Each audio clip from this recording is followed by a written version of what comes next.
सब है वो आप लोगों के नजर आई। माई आई तू छोड़ी, माई आई तू छोड़ी कैमूर के धाम हो। इंस्पायर हो गई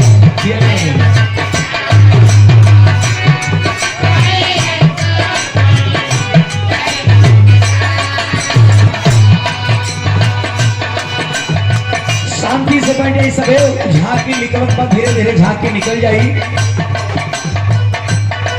माई आई तू छोड़ी कैमूर के धाम हो।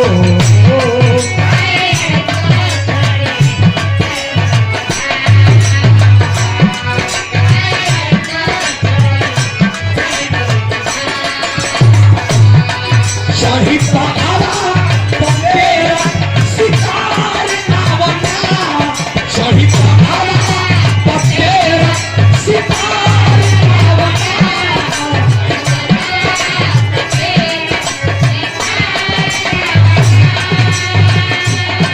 शाही पहाड़ा बंदेरा सितार नावना। लइका महफिल में खड़ा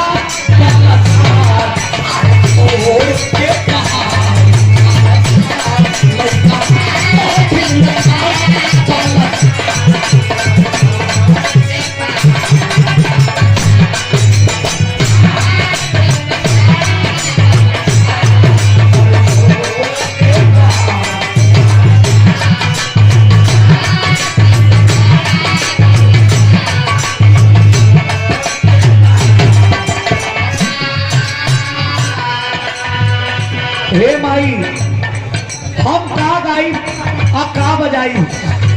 अब ही हिम्मत नहीं के, जरूरत नहीं के कि आप लोगों के सुना सके, लेकिन राहुल कृपा जे करे तो भाई शांति से बैठ नहीं भैया लोग हो गई लोग। पहली बंद में दास बताओ बता मास्टर। चारों ओर घेर ले जाते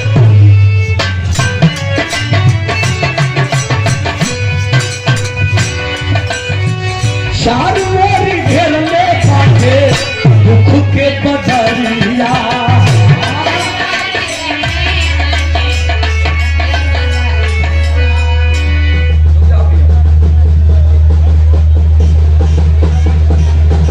ऐसा काम न हो।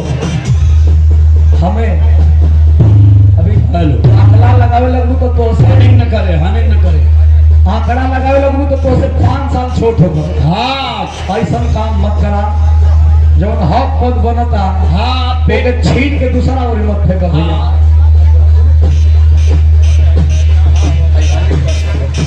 और बिरहा की बहुत ही सुंदर गायिका जो अभी आप लोगों ने प्रस्तुति सुना भी, कविता यादव जी के तरफ से आशीर्वाद हमें दे दो भैया। तो लोगों का आशीर्वाद का काम हो।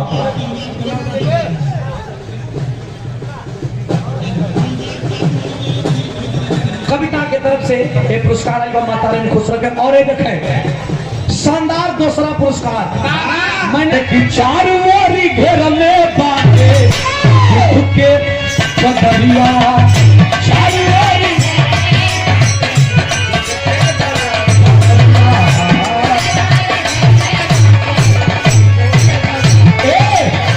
हमारे परवर हाई देबू, हमारे परवर हाई देबू।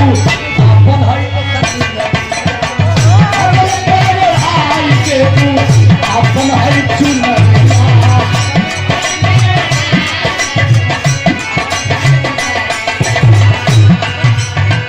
चारों ओर घेर ले बाटे दुख के बदरिया।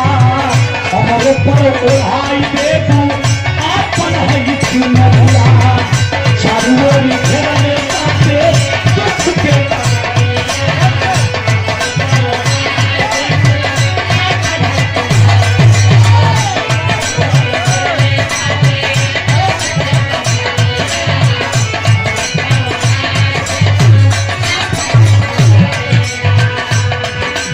सबके सुनाई, राके सबके सुनाई, राके सबके सुनाई।